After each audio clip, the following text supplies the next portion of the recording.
Dejé de hablar con mi hermano para siempre después de descubrir que él sabía toda la verdad sobre la muerte de nuestros padres y lo ocultó durante más de 10 años. Yo corté todo contacto con mi hermano hace unas semanas. Y si alguien me hubiera dicho hace unos años que esto iba a pasar, no lo habría creído. Nosotros fuimos criados para pensar que la familia lo es todo. Eso te lo meten desde chico, ¿no? Que pase lo que pase, los hermanos siempre se cuidan, que los padres hacen lo que pueden, que si algo sale mal, no es culpa de nadie, es la vida. Mentiras. Todo eso se cae cuando ves lo que hay detrás. Nuestros padres murieron en un accidente de auto. Eso es lo que todos sabían. Mi hermano y yo teníamos 14 y 18 cuando pasó. Yo ya estaba en mi último año de escuela, él apenas entrando a la secundaria. Fue jodido. De un día para otro, nos quedamos solos. Mi tía nos recibió en su casa por un tiempo hasta que se resolvió lo de la herencia y demás cosas. Siempre fue todo muy confuso. Muchos papeles, muchos adultos hablando bajito. Pero a esa edad uno no se mete. Confía. Cree que si te dicen que tus padres murieron en un accidente, fue eso y punto. Yo hice lo que se esperaba. Terminé la escuela, busqué trabajo, ayudé a criar a mi hermano. Porque sí, técnicamente él quedó como a cargo de mi tía, pero era yo el que estaba ahí todos los días. Hacía los almuerzos, lo acompañaba a los actos escolares, lo retaba cuando hacía alguna cagada. Era mi hermanito, y yo estaba decidido a que al menos a él no le faltara nada. Pasaron los años. Él terminó el secundario, yo ya estaba trabajando en una empresa de mantenimiento y ganando lo justo. Nunca hubo reproches, nunca hubo drama. Todo era medio monótono pero estable. Y de repente todo se fue a la mierda. Por un papel. Literalmente, un puto papel que encontré por accidente. Estaba ayudando a mi tía a mover unas cajas del altillo. Se iba a mudar y había que limpiar el lugar. En una caja vieja, entre carpetas rotas y fotos familiares, encontré un sobre. No tenía nombre. Estaba sellado pero con el pegamento medio seco, así que se abrió fácil. Adentro había una copia del informe policial del accidente. Pensé que sería algo que ya había visto, o que no decía nada nuevo. Pero no. Ahí estaba todo. Detalles que nunca me contaron. Mis viejos no murieron en un accidente. No fue un camión cruzando mal la ruta ni un bache en la autopista. Fue mi papá, borracho, manejando a 120 por una zona donde el máximo era 60. Chocaron de frente contra otro auto. El conductor del otro coche murió también. Mi mamá no murió en el acto. Estuvo horas agonizando en el hospital. Eso también lo decía el informe. Y lo que más me dejó helado, el informe estaba fechado 2 semanas antes del funeral. Es decir, alguien en la familia lo supo desde el principio. Alguien lo escondió. Tuve que sentarme. Sentí que me temblaban las manos. Lo leí varias veces. No quería creer. Volví a leer. Y entonces me acordé. Me acordé de que una vez, cuando tenía 16, escuché a mi tía y a una vecina hablar bajito en la cocina. Decían algo como pobre mujer y como lo cubrieron todo. En ese momento no entendí. Pensé que era chisme. Pero no era chisme. Era verdad. Era el secreto. Bajé con el papel en la mano y le pregunté a mi tía. No hizo falta decir mucho. Apenas me vio con eso, bajó la mirada. Me dijo, no era momento para que supieran. Yo tenía 27 años. ¿Cuándo carajo iba a ser el momento? ¿Después de morir también? ¿O nunca? Esa noche no pude dormir. No sabía si llorar, gritar, romper todo. Sentía que me habían estafado la vida entera. Que todo lo que hice, todo el esfuerzo por sostener a mi hermano, fue basado en una mentira. Y lo peor vino después, cuando lo enfrenté a él. Le mostré el papel. Pensé que se iba a derrumbar como yo. Que se iba a enojar. Que iba a decir que lo íbamos a enfrentar juntos. Pero no. Él ya lo sabía. No me lo dijo de una. Se quedó callado, mirándome fijo, como si esperara a ver hasta dónde yo iba a llegar solo con lo que tenía en la mano. Le pregunté, ¿vos ya sabías esto?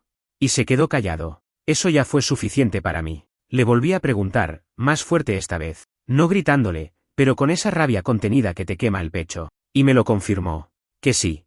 Que lo sabía desde hace unos años. No me entraba en la cabeza. ¿Cómo que lo sabías? ¿Y no dijiste nada? ¿Ni siquiera cuando te pedí ayuda con los papeles de la casa? Cuando hablábamos de mamá como si hubiera sido una santa y papá como el hombre más responsable del mundo. Me dijo que no era tan simple, que se enteró solo porque una vez, buscando papeles de la universidad en el mismo altillo, encontró el informe. Que no quiso decírmelo porque ya estaba todo hecho. Que hablar de eso no iba a cambiar nada. Que lo importante era cómo nos criaron, no cómo murieron. Que él eligió quedarse con la parte buena, la versión limpia. Ahí se me cruzaron 1000 cosas por la cabeza. Me acordé de cada vez que defendía a mi viejo cuando alguien decía que tomaba demasiado. De cómo corregía a mi hermano cuando le insinuaba que papá era medio ausente. Yo siempre decía que era por el laburo. Que nos amaban, solo que tenían problemas. Todo eso lo dije 1000 veces. Y él ya sabía que no era verdad. Me dejó hacer el ridículo. Me dejó creer. Le pregunté si también sabía que mamá estuvo viva varias horas. Me miró como si no entendiera. Me di cuenta de que esa parte no la había leído. Entonces agarré el papel de nuevo y se lo mostré. Le dije que leyera en voz alta. Cuando llegó a la parte del hospital, se le cayó la cara. Ahí sí lo vi desarmarse, pero no me alcanzó. Le dije que no lo quería volver a ver, que necesitaba espacio, que no era solo por lo que sabía, sino por cómo lo manejó, que me sentía traicionado, que era como si hubiera vivido todos estos años con un extraño al lado. Me fui de su casa sin mirar atrás. Esa noche dormí en el auto. No tenía a dónde ir. No quería volver a lo de mi tía porque también lo sabía y me lo ocultó. Me sentía completamente solo, como si toda mi familia fuera un teatro montado y yo el único boludo que se creyó el guión. Los días siguientes fueron un desastre. No comía.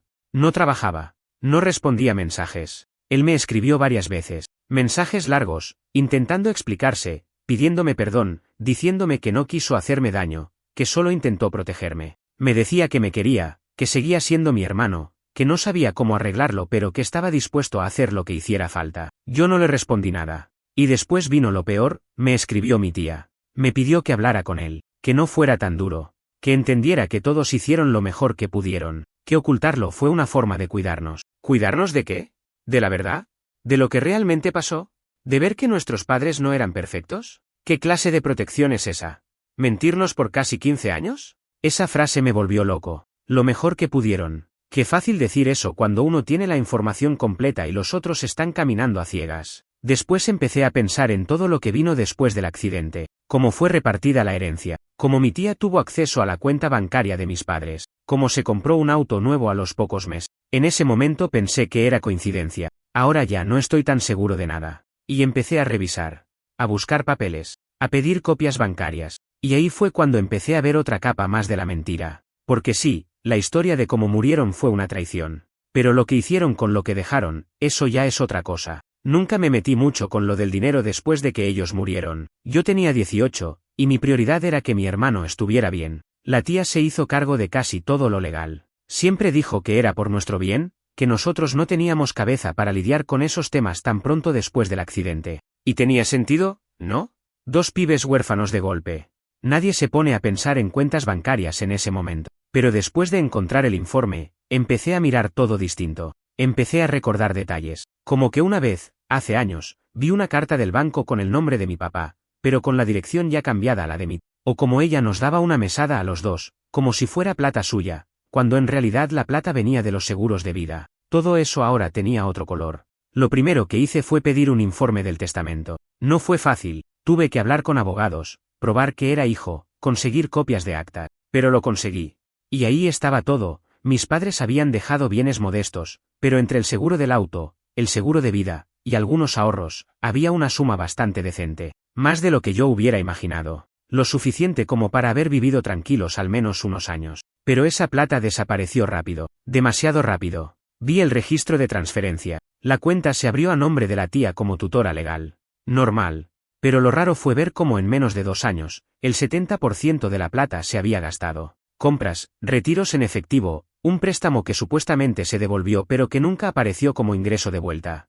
Y ahí me cayó la ficha. Nos cagaron. No me gusta decirlo así, pero es eso. Nos cagaron. Nos usaron como excusa para agarrar una plata que no era suya. Mi hermano tenía 14, yo 18, pero emocionalmente estaba destrozado, tratando de sostener todo lo que podía. Y mientras tanto, ella hacía y deshacía con la herencia como si fuera un regalo. La parte más jodida es que yo estuve ahí, cuidándola también a ella, porque en ese momento pensé que estaba haciendo un sacrificio enorme por nosotros, que era una mujer sola, sin hijos, con un trabajo de mierda y una casa chica, metiendo 2 pibes de golpe en su vida. La defendí frente a amigos, la ayudé con las cuentas, cocinaba, limpiaba, me rompía el lomo para que no le faltara nada a ninguno. Y resulta que en realidad nosotros le hicimos un favor a ella, porque sin nuestra desgracia, ella seguía en su vida de mierda. Pero con nuestra tragedia, se llenó los bolsillos. Y ni hablar del juicio. Porque claro, también hubo un juicio civil por el accidente. Me acuerdo de haber ido una sola vez al juzgado, pero después no me llamaron más. Me enteré ahora que se arregló fuera de la corte. Un acuerdo confidencial. La aseguradora del otro conductor pagó una indemnización, y la mitad fue a parar a manos de la tutora legal. Ese número nunca lo vi. Nunca me enteré. Mi hermano tampoco. Porque cuando le pregunté, me dijo que no tenía idea. que no se acordaba de eso, que si pasó, no lo supo, y en parte le creo, pero en parte no puedo confiar del todo, porque ya me mintió una vez, y con algo tan importante como cómo murieron nuestros padres, ¿qué le cuesta mentirme otra vez? Estuve semanas obsesionado con esto, no dormía, me levantaba y me sentaba en la computadora a mirar otra vez los mismos papeles, como si fueran a cambiar. Me preguntaba en qué momento se jodió todo, en qué momento esa gente que decía que me amaba, que me estaba protegiendo, se convirtió en alguien capaz de esconder, mentir y robar. Después vino la rabia, porque entendí que viví más de 10 años con culpa, pensando que no hacía suficiente, que no trabajaba lo suficiente, que no le estaba dando a mi hermano la vida que merecía. Y resulta que sí había una vida mejor posible, solo que alguien decidió que era más útil para ella que para nosotros. Me costó un huevo escribirle a la tía, no quería hacerlo, no sabía ni qué decirle, pero lo hice, le mandé un mensaje claro, que sabía todo, que tenía pruebas, que no quería verla nunca más, y que si no me daba una explicación razonable en una semana, iba a iniciar acciones legales. Me respondió a los 2 días, un audio de casi 5 minutos, empezó llorando, que cómo podía pensar eso de ella, que si había gastado algo, fue para nuestro bienestar, que la comida, la casa, el colegio de mi hermano, que todo eso se pagaba con esa plata, que fue mucho trabajo, que nadie le agradeció nunca, y que si no fuera por ella, quién sabe en qué terminaríamos. No pude ni terminar de escucharlo, me dio asco, porque no hablaba como alguien que estaba arrepentido, hablaba como alguien que todavía se creía dueña de todo, como si de verdad pensara que nos hizo un favor robándonos. Y ahí supe que esto ya no era solo un tema emocional. Era algo que iba a ir hasta el fondo, no por la plata. La plata ya fue, sino porque no quiero seguir cargando con esta historia como si no hubiera pasado nada. Porque si no lo enfrento ahora, me va a seguir pudriendo desde adentro. Después de eso no pude seguir igual. Me cambió la forma de ver todo. Me costaba concentrarme en el laburo, hablar con gente, hasta mirar a mi hermano. Porque sí, seguía pensando en él. Aunque estaba enojado, seguía siendo mi hermano. Pero esa línea entre hermano y cómplice se me volvía más borrosa cada día. Y cada vez que trataba de convencerme de que él no tenía nada que ver con la plata, me venía a la cabeza lo otro, que sí sabía cómo murieron nuestros viejos, que se lo guardó, que me miraba a los ojos mientras yo repetía el mismo cuento de siempre en cenas familiares, en conversaciones, en reuniones, y él no decía nada. Una noche, sin dormir, me armé un Excel. Puse todos los montos que había podido conseguir, lo del seguro, el acuerdo judicial, los movimientos de la cuenta, lo que se supone que costó mantenernos esos años. Traté de ser justo. No lo hice para ver cuánto nos robaron, lo hice para saber cuánto me habían quitado de mi vida, de mi tranquilidad. Y cuando terminé, lo supe, no iba a poder dejarlo pasar. No soy una persona vengativa. O por lo menos, no creía que lo era. Pero esto no era por venganza. Era por dignidad. Me di cuenta de que si no hacía algo, iba a seguir sintiéndome como un boludo, como un hijo adoptivo que encima fue usado. Porque eso es lo que fui, ¿no? Un pibe funcional, útil para limpiar, cocinar, trabajar, cuidar al hermano menor, mientras otros manejaban mi vida por atrás, como si fuera una ficha más en su tablero. Fui a ver a un abogado. Un tipo grande, medio seco, que apenas me escuchó me dijo, ¿tenés pruebas o tenés sospechas? Le mostré todo lo que había juntado. No era una montaña, pero era suficiente para armar algo. El tipo cambió de cara. Me dijo que sí, que se podía hacer algo, que no iba a ser fácil, pero que había elementos para investigar. Lo que me costó más fue soltar toda la historia, decírsela entera, desde el principio. Fue como revivir todo de nuevo. Y todavía me acuerdo del silencio que hizo después de que terminé. Un silencio largo. Me miró, respiró hondo y me dijo, mira, no estás loco. No estás exagerando. Esto es grave. No sé si fue consuelo, pero me ayudó. Porque hasta ese momento sentía que estaba en una película, solo, peleando contra sombra. Necesitaba que alguien me dijera, sí, esto que viviste es una mierda. Y sí, tenés derecho a estar así. Empezamos a mover papeles, citaciones, revisiones de cuentas, pedidos al banco. El abogado me dijo que si ella se negaba, iba a tener que responder en un tribunal. Y por más que no recuperara ni $1, con que quedara claro todo lo que hizo, ya iba a ser suficiente. Que a veces, más que la plata, lo que duele es que nadie sepa lo que te hicieron. Que todo el mundo te mire como si fueras parte de una familia normal. Como si tu historia no estuviera llena de agujeros. Y sí, cuando todo esto empezó a moverse, explotó. La tía me llamó, me dejó mensajes, me escribió mails larguísimos. En uno me decía que yo estaba rompiendo la familia, que mis padres estarían avergonzados, que después de todo lo que hizo por nosotros, así le pagaba. No le respondí. Porque ya no era ella la que hablaba. Era la culpa que intentaba disfrazarse de víctima. La misma jugada de siempre. Lo que sí no esperaba fue lo del hermano. Una noche me toca la puerta. No lo veía desde hacía semanas. Estaba más flaco, ojeroso.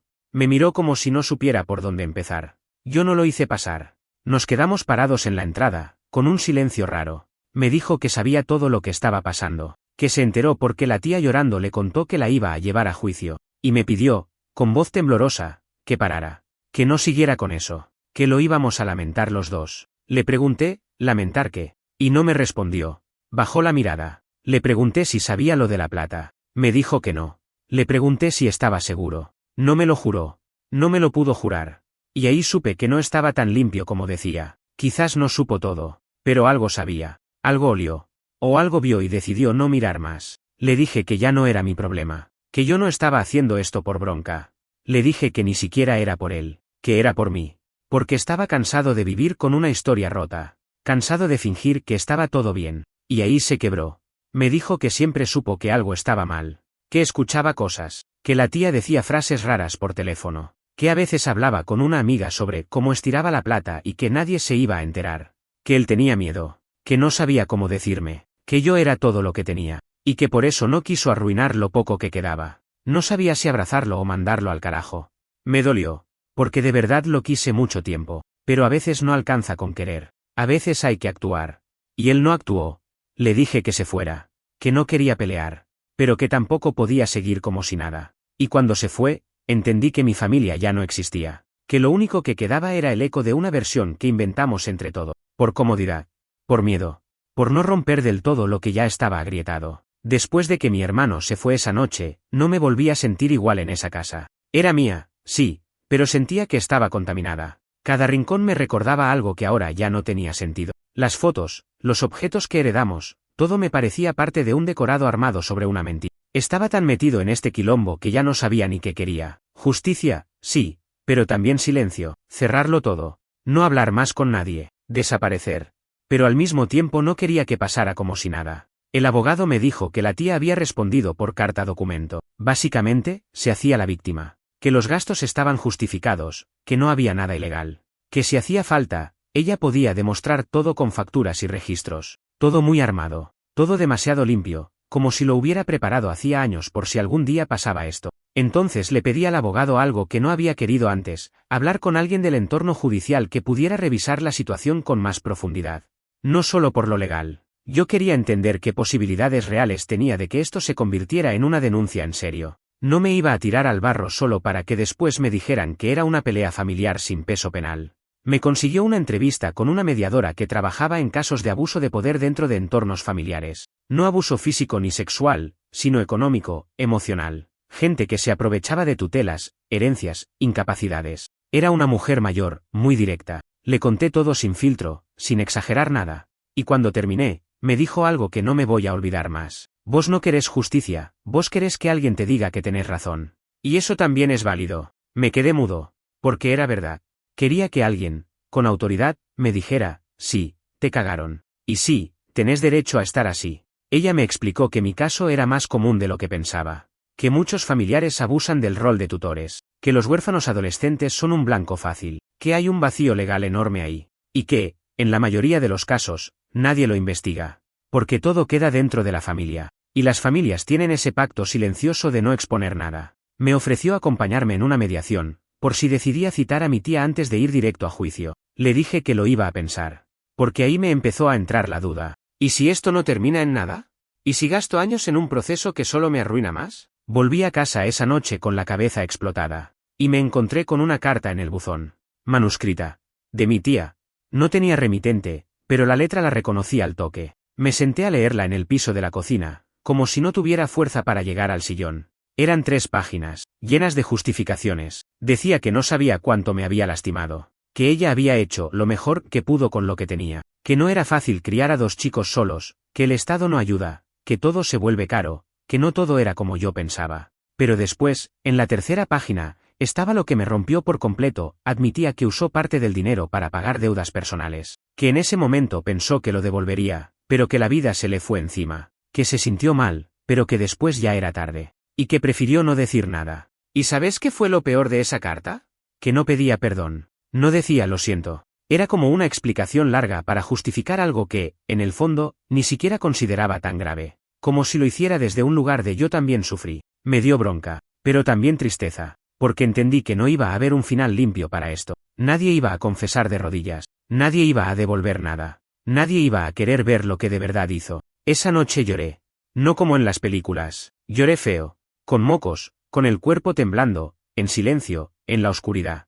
Como si saliera todo lo que me tragué durante años, todo lo que no dije, todo lo que acepté por no molestar, por mantener la paz, por ser el fuerte de la familia. Después de eso no respondí más mensajes, ni a la tía, ni al hermano. Me tomé unos días sin hablar con el abogado. Me encerré. Apagué el celular. Dejé de contestar correos. Solo salía a caminar cuando sentía que me iba a volver loco. Y ahí empecé a pensar en algo que no me había permitido hasta ese momento, irme. No solo de la casa, de la ciudad, de todo. Porque entendí que lo que estaba peleando no era solo una estafa. Era una identidad que ya no me quedaba. Yo no era más el hijo mayor que cuidaba al hermano. No era el que se sacrificaba por la familia. No era el agradecido. No era el que perdonaba. Y esa versión de mí ya no tenía lugar donde estaba. Cuando empecé a pensar en irme, no era una decisión de escape. No era cobardía ni un intento de borrón y cuenta nueva. Era agotamiento. Era haber llegado a ese punto donde seguís respirando, pero no estás realmente vivo, donde cada lugar al que vas te recuerda algo que ya no querés tener cerca. No era la ciudad, ni la casa. Era la gente, la historia.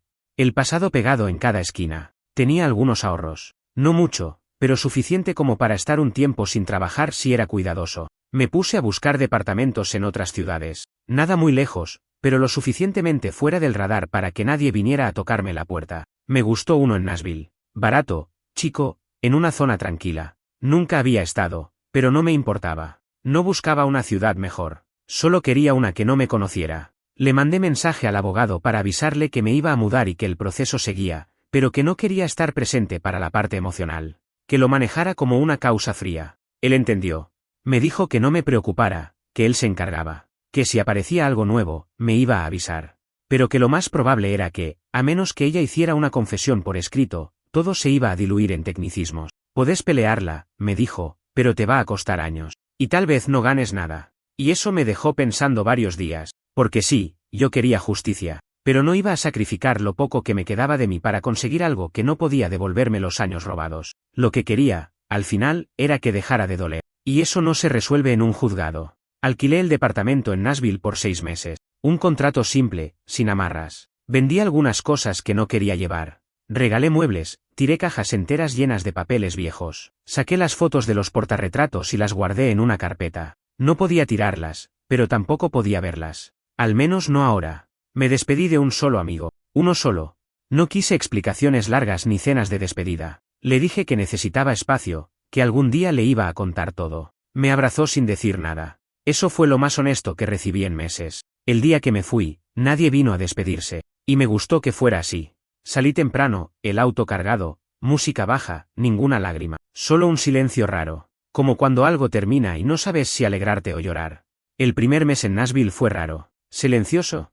No conocía a nadie. No hablaba con nadie. Caminaba mucho. A veces me sentaba en cafeterías solo para escuchar conversaciones ajenas, como si eso me conectara un poco con el mundo. Dormía mal. Me levantaba tarde. Comía lo que fuera. No vivía mal, pero tampoco bien. Solo estaba ahí, flotando. Y entonces una noche me escribió mi hermano. Otra vez. Mensaje largo.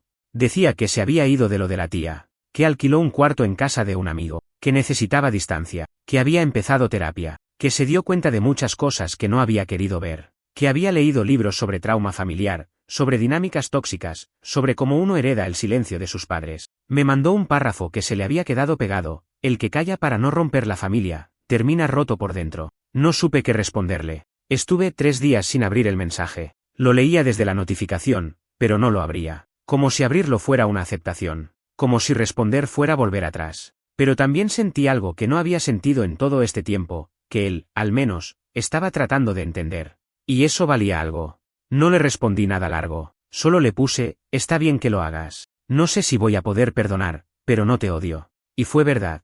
No lo odiaba. Me dolía, sí. Me sentía traicionado, sí. Pero el odio no estaba ahí. Lo que más sentía era cansancio. Un cansancio que te aplasta. Que te hace ver todo en escala de grises. Ya no quería guerra. Solo quería paz. Un par de semanas después, me escribió de nuevo. Me dijo que le gustaría ir a visitarme, que no esperaba nada, que solo quería hablar.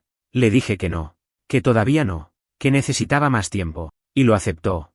Es raro ver cómo algo tan fuerte como una relación de hermanos puede romperse así. Pensé que íbamos a ser inseparables toda la vida, pero a veces el vínculo no se rompe por una pelea, se rompe por lo que no se dice, por lo que se oculta, por los silencios que se acumulan hasta que ya no queda nada. Ahora estoy tratando de empezar de cero, no como esas frases de autoayuda.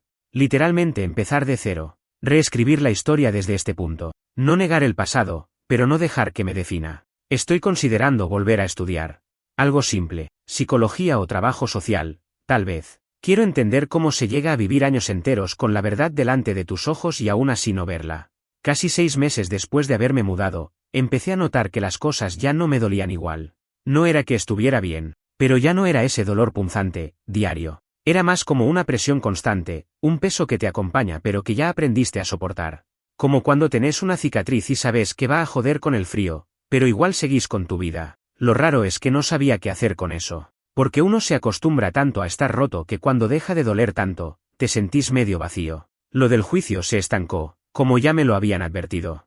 El abogado me llamó una tarde para contarme que la tía había entregado unos documentos que explicaban la mayoría de los movimientos financieros. Demasiado bien explicados, demasiado detallados para alguien que no guardaba ni los recibos del supermercado. Ahí supe que alguien la estaba ayudando. Algún abogado con experiencia, alguien que la preparó para cubrirse. Me preguntó si quería seguir. Le dije que no, que ya estaba, que no iba a ganar nada ahí. Lo que yo buscaba no estaba en un papel firmado. Fue raro decir eso, porque durante meses había estado tan enfocado en exponer todo que cuando tuve la oportunidad de empujar más, me salió rendirme. Pero no era rendirse, era soltar. Ya no quería que esa historia me consumiera cada día, ya no quería estar atrapado en el mismo capítulo. Eso no significó que todo se arregló. Todavía soñaba con ellos, con mis viejos, con la casa vieja.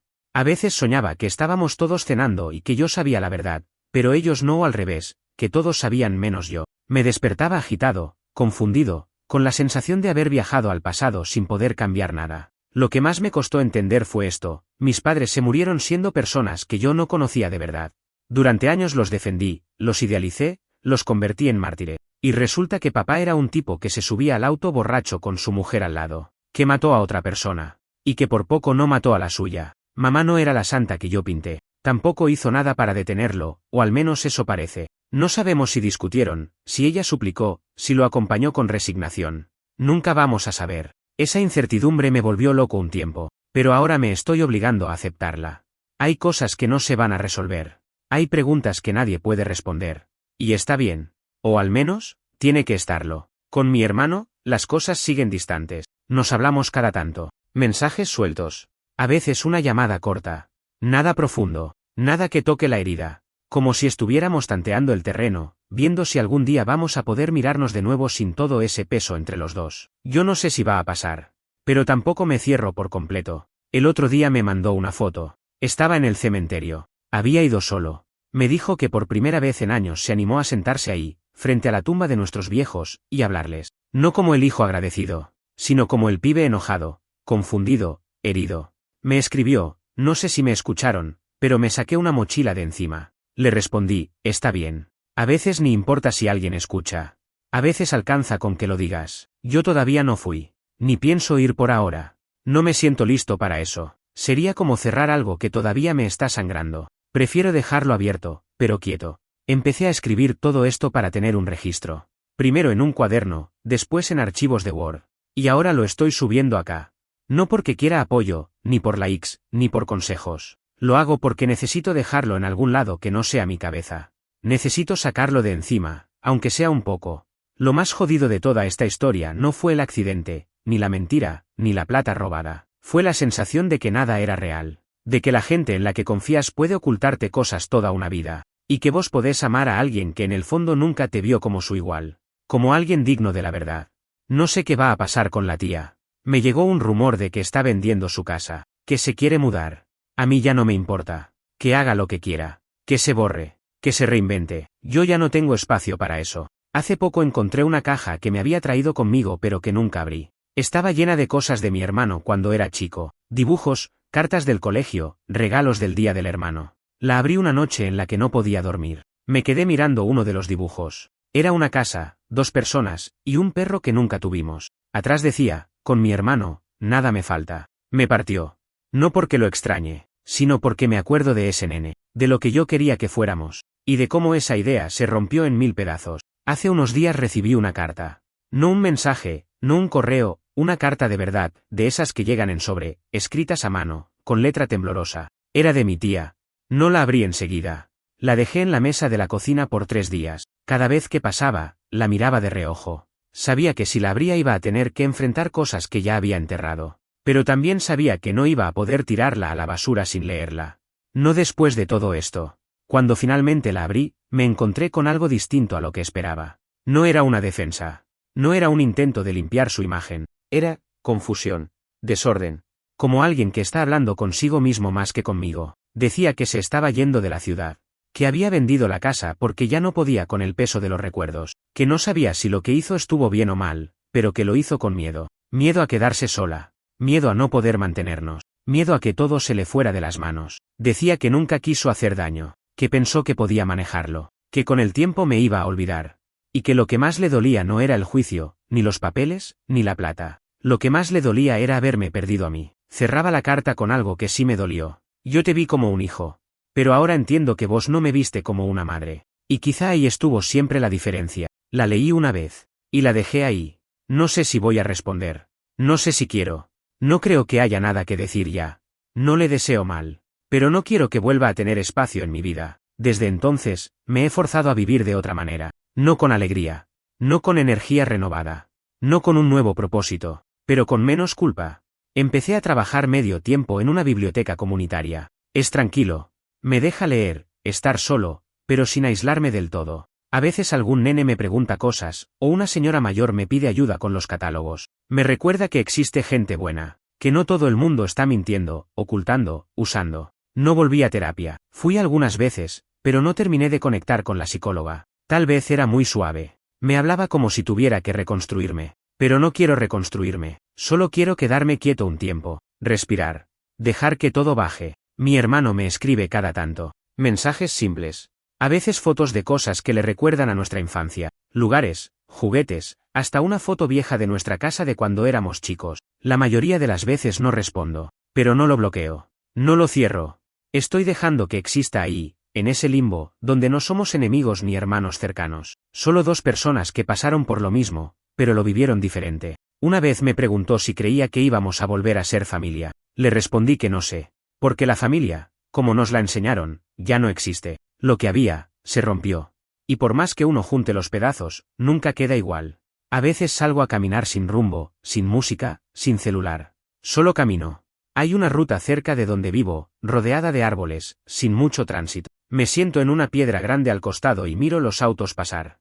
Algunos van rápido, otros lentos. Algunos con gente hablando, otros con el conductor solo. Y pienso en mis viejos. En cómo terminó todo. En cómo podría haber sido distinto si alguien hubiera frenado a tiempo. Si alguien hubiera dicho algo antes. Pero también pienso en mí. En lo que aguanté.